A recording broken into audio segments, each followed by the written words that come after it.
سيقولون ثلاثة رابعهم كلبهم ويقولون خمسة سادسهم كلبهم رجما بالغيب ويقولون سبعة وثامنهم كلبهم قل ربي أعلم بعدة ما يعلمهم إلا قليل فلا تمار فيهم إلا مرعاء ظاهرا ولتستفتي فيهم منهم أحدا۔ ان قریب وہ کہیں گے کہ یہ 3 تھے، ایک چوتھا ان کا کتا تھا، اور کہیں گے وہ 5 تھے، چھٹا ان کا کتا تھا۔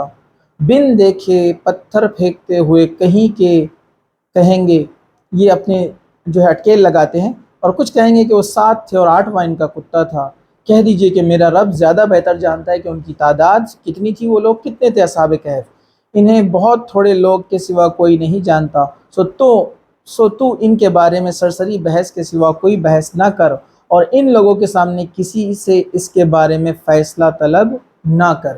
اب یہاں پر آیت نمبر 22 میں اللہ سبحانہ وتعالی نے بیان کیا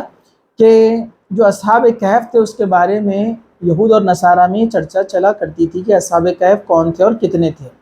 مشرکین مکہ کے پاس یہ واقعے کی جو ہے تذکرہ ذکر نہیں آیا تھا، تو ان میں ایک بات مشہور تھی وہاں پر یہود نصارہ میں، اس لیے وہ اللہ کے رسول صلی اللہ علیہ وسلم سے سوال کرنے آئے تھے کہ اصحاب کہف کون تھے، یا کسی کے ذریعے سے انہوں نے سوال کرنے لگایا تھا۔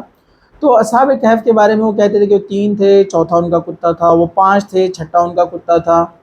تو اللہ تعالیٰ نے اس بات کی تردید کی، یعنی انکار کیا کہ یہ اٹکیل کے تیر مارتے ہیں، مطلب اندازے پہ گیسنگز کر رہے ہیں لوگ۔ پھر آگے اللہ تعالیٰ نے فرمایا کہ کچھ لوگ کہتے ہیں کہ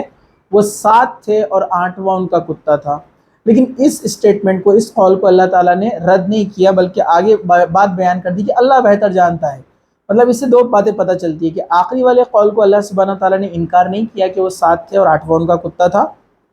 ٹھیک ہے۔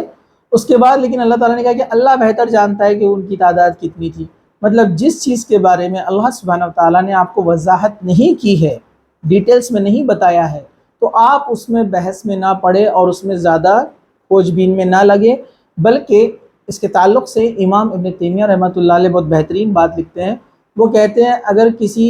چیزوں کے بارے میں اختلاف ہو تو اس سے متعلق تمام اقوال اور اسٹیٹمنٹ اور جتنے بھی چیزیں ہیں ان کو ایک جگہ جمع کر لیا جائے،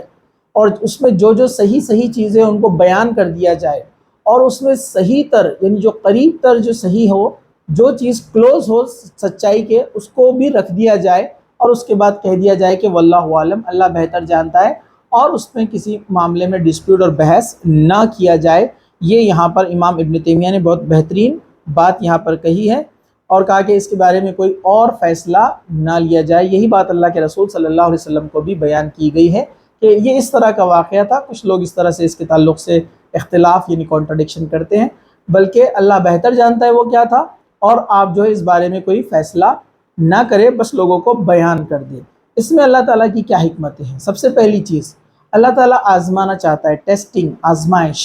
ایگزام ہے کہ اللہ نے جو بات آپ کو بتائی ہے بس اتنی ہی عمل کیجئے، زیادہ اس کے اندر جو ہے آپ چھان بین میں نہ جائے جہاں پر ذکر نہیں کیا گیا۔ ہاں، جہاں اجازت دی گئی ہے وہاں آپ ریسرچ کیجئے، چھان بین کیجئے، معلوم کیجئے، پڑھیے، اسلام اس کی اجازت دیتا ہے۔